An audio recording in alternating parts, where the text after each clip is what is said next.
Today we want to talk with you about how to allow the things you want.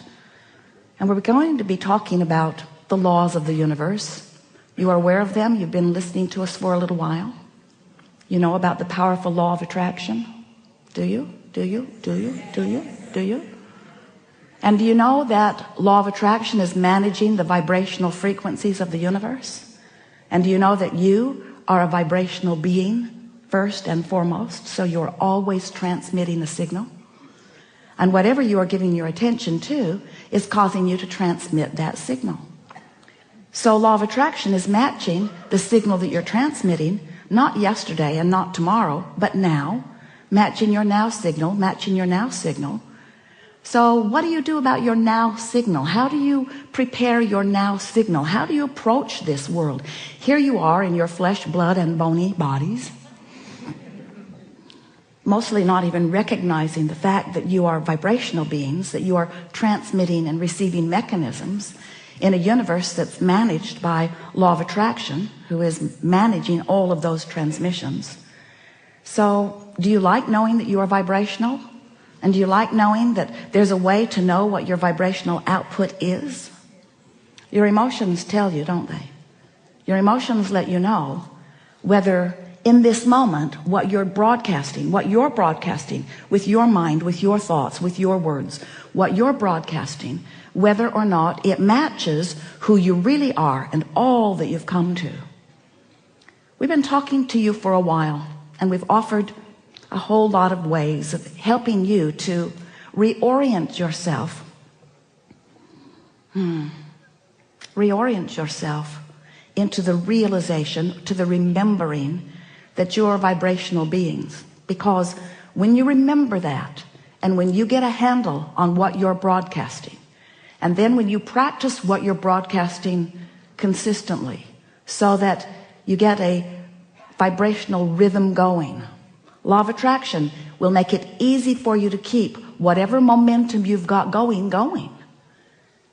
In other words, if you're noticing something, you offering a vibration that matches it. And since you're now offering a vibration that matches it, you're going to realize it more, because what you're offering vibrationally and what you are now realizing is going to come back to you more and more and more. Sometimes our physical friends say, but wait, couldn't someone just change what I'm observing so that when I observe something that's really good, I will offer a signal that is really good, and in offering that signal that's really good, then I'll get more of what's really good. And we say, it does work like that. But there's a faster way of going about this, and a way that will always work for you. And that is, if you will decide that you don't need to wait for something good to observe before you broadcast a signal that matches something that you consider to be good, then you're going to tune your frequency so that only things that would qualify in the category of what you consider to be good can be realized by you. What do you think about that word, realized? Realized. Not so much, huh? Well, we really like it. We really like it. So we're going to give you just a very brief explanation of who you are and who we are and how we all fit into this together. And then we're eager to talk with you about anything that matters to you. Don't worry about us. We will wedge our message in the crack.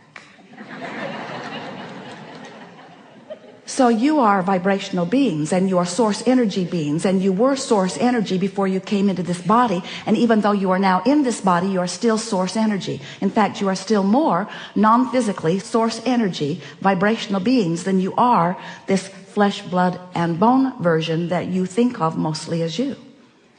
So here you are in your physical body. A part of all that you are is focused here. And as you explore the variety, just as you knew you would, in this magnificent leading edge environment, which is the leading edge of all creation, as you explore it from your personal point of view, you come to personal awarenesses and decisions of what you would prefer, how this can be better, how this can be better, the improvement in that, the improvement in that. By sifting through life, just like you planned, you know what you don't want, which causes you to know what you do want. So you are emanating signals of desire all day, every day. They are shooting out of you as vibrational offerings. We like to call them rockets of desire, because you can't help but produce them because life causes you to focus them into being. So you launch a rocket. Maybe you don't have enough money, and so you launch a rocket, and then another and another and another and another. I want more money. I want more money. I want more prosperity. I want more freedom to do as I want to do. You're launching that rocket over and over and over and over. And every time you do, that vibrational rocket, that vibrational intention, that vibrational becoming is received by that non-physical part of you. That non-physical part of you, we are gesturing like this because that non-physical part of you immediately becomes the vibrational equivalent of your desire. More prosperity now that you have just asked. More vibrational awareness and ability to be more prosperous than ever before. Just now.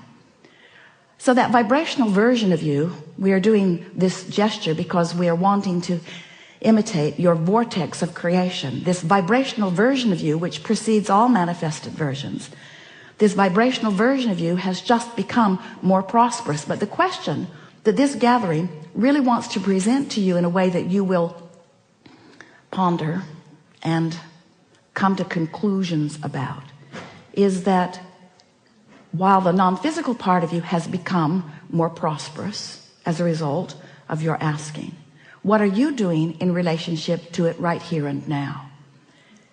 And for the most part, when you launch a rocket of desire, it's from an awareness of the contrast. So you are most likely more aware of what you don't want than of what you do want, even though what you do want has just become focused upon by the source within you. It's more powerful now than it has ever been before. Now you can tell by the way you feel whether your focused thought in this moment matches that one. If it does, you feel elation, you feel excitement, you feel eagerness, you feel vibrationally up to speed with who you have really become.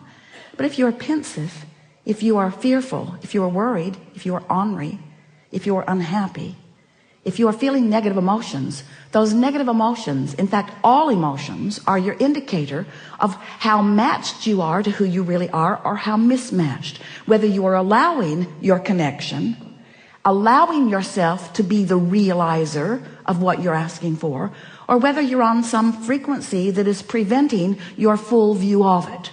Because it's not that someone else is ever withholding anything from you, but you may very well be vibrationally mismatched so that you are not seeing, hearing, smelling, tasting, touching. You're missing the clues because you're vibrationally out of whack with what you set into motion, with what you ask for, you see.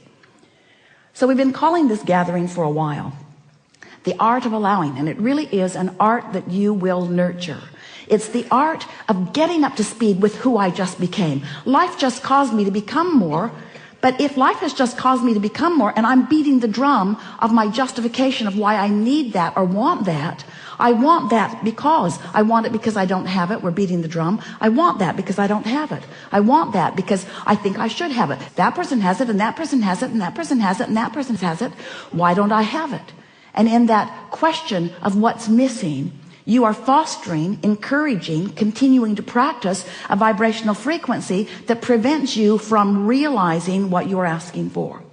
So in order to make this really clear for you, in order to make this so that you can really understand how it works, because we know in your ability to translate vibration, you are so good at it.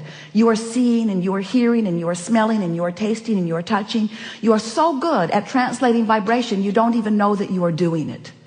You're so good at translating the vibration of this universe into something that you can realize that you don't recognize that you are doing that. So we are presenting to you some explanations of how these laws work in order to help you understand where, if we were standing in your physical shoes, we would put our emphasis on this eternal path of never-ending expansion. And from our point of view, this eternal path of never-ending joyous expansion is supposed to be fun. It is supposed to be fun. It is supposed to feel good. It is supposed to fulfill you every step of the way. And if there is anything less than that happening, then you're pinching yourself off unnecessarily. So the contrast causes you to ask, and it becomes a vibrational reality immediately. And our physical friends say, well, that's very nice for someone, that it is now a vibrational reality.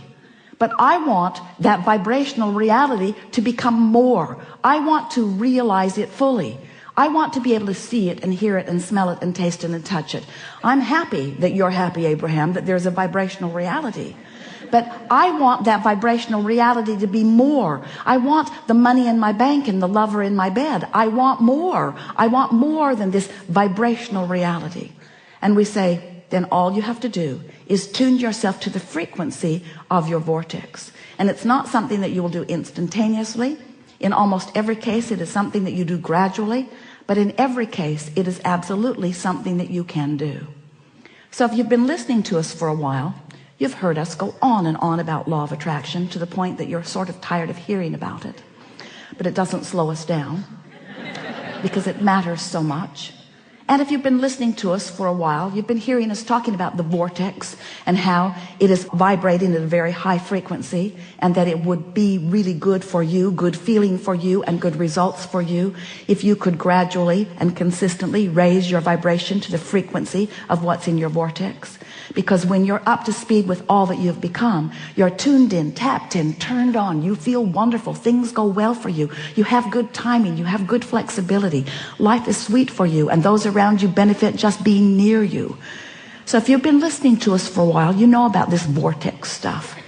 But today we want to talk to you about what happens once you have launched a rocket, once we've gotten hold of it, once source energy, the likes of us, has focused upon it and brought it into a vibrational reality that is ready to manifest, ready to be realized, ready for you to actualize it into your experience, ready for you to make it the reality that you want to claim out here on this leading edge, this furthest, most expanded part of the universe where everything that is wonderful must manifest if you will only allow it in your experience. So what's the next step? Well, the next step is recognizing that while you sifted through the contrast, and while you launched the rocket, and while the rocket went where it's supposed to be, and while source took hold of it, and while all of the cooperative components have been assembled, and while it's ready to pop into your experience, you the creator of this wonderful thing that you put into the vortex, it's ready to pop into your experience. But you have to prepare yourself vibrationally for the revelation of it, for the realization of it. And in order to explain that in a way that you can really hear it, we're saying, so here's your vortex at this very high frequency. Imagine a cork bobbing on the surface of the water, up there where the pure vibration is. You can hold that cork under the water. You can. But when you let go of it, it's going to bob right back up there. So when you stop doing those things you do that hold your cork under the water, you'll bob right back up, and you'll be a vibrational match to that which you want. Happens every night when you sleep for a moment. It bobs up, that you grab hold of it and drag it right back down usually, as you remember yesterday. So your cork is bobbing on the surface. And when your cork is bobbing on the surface, when what you are thinking about in this moment, when what you are giving your attention to is absent of resistance, when you're not doing that thing you do that makes you feel uneasy, when you're not introducing into your vibrational frequency unwanted things, better said, when you are in a place of allowing, when you've been meditating, when you've been praising, when you've been appreciating, when you are tuned in, tapped in, turned on, when you are in love, when you are in that high-flying, good-feeling place, when your emotions are telling you how good you are feeling, then you are a perfect vibrational match to what's in your vortex. And what's in your vortex then, through the path of least resistance, can flow easily into your experience. But the realization of it is yours. We call that your grid filling in. Humans often call it's when inspiration comes. It's when you just have that feeling about something. So the grid fills in all kinds of wonderful ways. The first evidence that you're up to speed and your grid is filling in with the contents of your vortex is you just feel wonderful. You feel good, you feel elation, you feel clear-minded, you feel inspired. An idea will flow in, and when the idea comes, you'll know it's a good one. You'll know it's a good idea. It's the grid filling in. Sometimes you want the grid to fill in, boom, you just want it right there where you can observe it. And we say, if you'll be patient and allow this natural evolution of the grid filling in, then you'll get in sync with the rhythm of life that you intended when you came forth into this physical body to begin with. Not one of you said, I'll go forth and I would like to just think of something and I would like it to manifest, and then I will just observe that good thing, and then I'll think about that, and then other good things will come. And we say, if you were operating under those very speedy conditions, this seminar would be about de-manifestation.